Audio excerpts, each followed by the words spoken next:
So I went into law school, doe-eyed, ready to work hard, but not really understanding what I was getting into. I feel like I blocked a lot of it out. Like law school is traumatizing. Basically, you're with the same 80 people for all of your classes the entire first year of law school. You would end class and stand outside and just like talk to each other about law school. In little groups, like you huddle in little groups about how much you hate law school and then shuffle over to the library together. Yeah, together. Like, all right, I guess we'll study Like now. little flamingos. So cold calling is basically you're in class and then the professor calls on people. So he might say, Tina, like, what was the court's rationale? And like, well, what did the dissenting opinion say? And not only that question, so you know if your professor called on you, you're gonna be cold called for the entire case. So you better know it inside and out. Make inferences about it, like have an informed, like critical opinion of the case. And he might like leave you for a little bit and then come back and be like, Tina, what happened in Paul's graph? Right, and you think you're safe for that moment that he leaves. You're like, I got this, I slay queen. You walk away thinking you're Beyonce and then come back and get hit in the face again with questions that you can't answer. You have no idea what's going on. So this class, he did a little differently. He would write a letter on the board. And so you would walk in, look at the board, and it's like, oh yes, the letter is S, my last name starts with a C. I'm safe for today. You knew right at the get-go if you weren't gonna be on call, so you kind of relaxed. But if your letter was on the board, you're just like scared. I had never missed a class. People don't miss class in law school also, by the way. Anyway, so I missed this class because I had a doctor's appointment. That was the day that my letter was on the board, and I had text messages from like 10 people in class asking me where I was. So I guess my professor called my name like 3 times and I wasn't there, and it was actually so humiliating. The professor, I don't think even remembers that probably. But like you every single day feel so ashamed, embarrassed, like scared. Like nothing's gonna happen if you get cold called and don't know the answer. It's definitely public shaming. Yeah. On my birthday, we took our first criminal law exam. I slept through my class the next day, through that morning, and I missed class. So 12 o'clock rolls around, I wake up, I don't really know how sober I am, but you can't miss class. So I throw on my girly pink running shorts. I run from the Mission District through it to the Tenderloin, which is like a 10-15 minute run. So I'm covered in sweat. I have Pedialyte as my breakfast, and I have my aviator sunglasses. And I stroll into class and I'm like, yes, I got this. I don't got this. So I'm in class. Everybody's already staring at me because I'm supposed to be on call, and it's civil procedure. I have no idea what's going on. The professor is sitting in front of our lecture. He turns to me and we make eye contact, and for a moment in my life, I'm like, this is it. This is when I go, Mom, I'm sorry, I love you, I shamed you. So I felt myself about to throw up, and we're locking eyes, and I can feel it like a chipmunk, just culminating in my mouth because I'm so nervous. By this time, I'm a marathon runner. I just ran to the Tenderloin, I just ran to school. So I run into the bathroom and he didn't even call on me. So I puke in the bathroom for no reason, and I'm too ashamed to go back into the class. So my ride or die law school homie, she luckily picks up my stuff and just kind of walks it out. And everyone just forgets that ever happened. It was traumatizing though.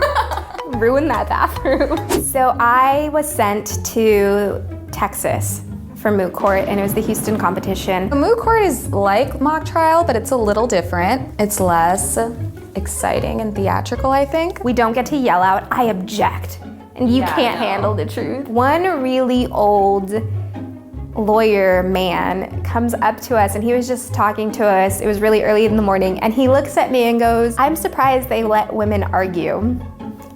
Silence from our table.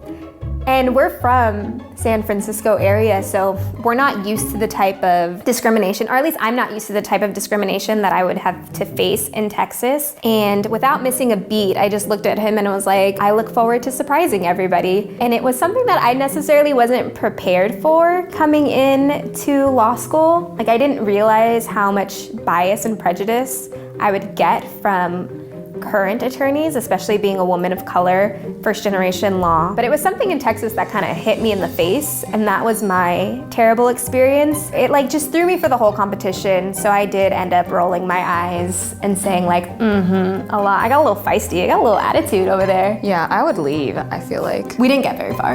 Yeah, that's for the best, probably. Yeah. They're gonna kick, I'm banned from Texas. Yeah, goodbye. I had an exam. It was my first year of law school, my first semester, so it was one of my first exams. I studied a lot. I felt fine. Just as I'm ready to get into the exam, I go to the library to like just review things very quickly before going into the classroom. And I look over to my left and there's a girl in my class, a smart girl, like someone who should be feeling better than me is sobbing in a study room, like crying, sobbing. That just really tore up my life. Confession session? It wasn't me, but I walked into my civil procedure class, which is funny because I'm an attorney now and I do nothing but civil procedure. But in law school, it's terrifying. I walk in, I sit down. My little sister was hyping me up all day. She was just like, you got this, you slay, walk in there like you own it. I do, and then I open the first page of my booklet, I look down and I just start bawling in the exam room, just crying. And I try to look cute because I figure if I'm gonna fail, I'm gonna look fly as I fail. And I did it. Mascara was running everywhere. My cat eye was not cute like it is. It was everywhere. Half of my eyebrow wasn't even done. I don't even know how that happened. It was the trauma of civil procedure. And so I had to work through tears. And my laptop, I was like, great, now there's water everywhere, it's gonna explode, then I'm gonna burn the school down accidentally. So that is my confession about how I cried. So you did cry. I cried. It really does break you down, like really tests you. I don't cry now anymore, except when I'm watching like This Is Us. Yeah, you'll cry a lot. You won't recognize yourself.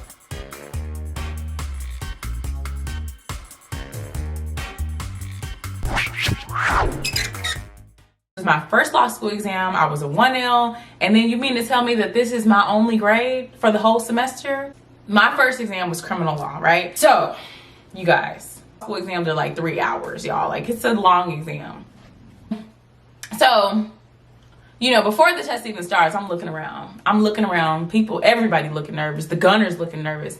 Now, if you ain't been in law school yet, let me just go ahead and tell you what gunners are, okay? Gunners are those people that from day one, I'm talking about day one of class, they always got the answer. They always talking. They always raising their hand. They always giving input. I'm quiet.